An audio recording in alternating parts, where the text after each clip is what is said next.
সংগুলো ছোটাবার দায়িত্ব হচ্ছে আমার এবং আমাদের। কেননা আগামীর বাংলাদেশে হয়তো তাদেরকে আবার প্রয়োজন হবে।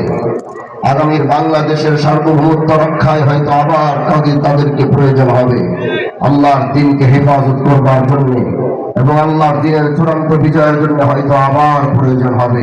এজন্য এই মাহফিল গুলোতে আসলেই ঈমান তাজা হয়, জাগ্রত হয়। এজন্য দুই হাত উঠাইয়া বলি তো আল্লাহু আকবার।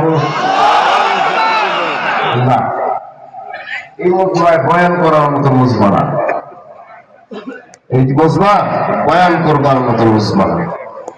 কারণ আপনাদের তো এতগুলো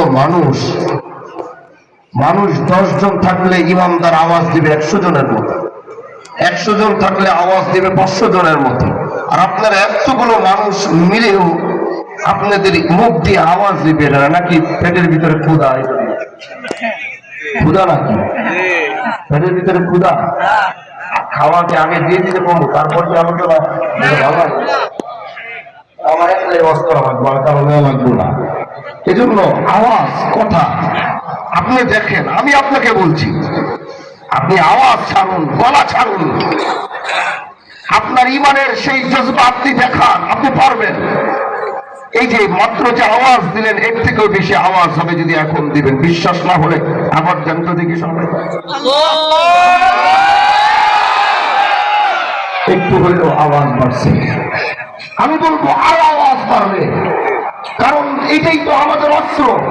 আমাদের রাইফেল নাই, আমাদের কামান নাই, আমাদের মধ্যে আছে ঈমান, আর আমাদের অস্ত্র হচ্ছে নারে তাকবীরের স্লোগান। এটা দিয়ে আমরা স্পেন বিজয় করেছি, এটা দিয়ে আফ্রিকা বিজয় করেছি, এটা দিয়ে গোটা পৃথিবী আমাদের পায়ের নিচে নিয়ে আসছি। এ মুসলমান, আবার জাগ্রত হয়ে আল্লাহু আকবারের তাকবীর দাও, গোটা পৃথিবী আবার মুসলমানদের পায়ের নিচে আসবে। আল্লাহু আকবার। এজন্য তাকবীর দিতে পারবেন তো ইনশাআল্লাহ? আমি লম্বা কথা বলবো না, সংক্ষিপ্ত 2টা কথা বলেই বিদায় নিব। শুনতে রাজি আছেন না দোয়া করে দিলে ভালো হয়? না, আমার মনে হয় দোয়া করে দিলে ভালো হয়। রাতের গভীরতা বাইরে গেছে, ওয়াজ করলাম না কষ্ট, তার থেকে বলো আজকের মতো এবার দোয়া করে দিয়ে আগামীতে এসে ওয়াজ করবো। কি করেন? তাহলে 2টা কথা বলতে হয় নাকি ইনশাআল্লাহ?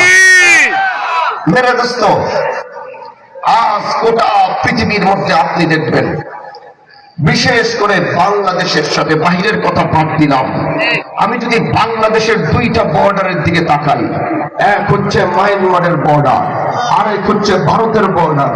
এবার মায়ানমারের বর্ডারের দিকে তাকাইলে দেখি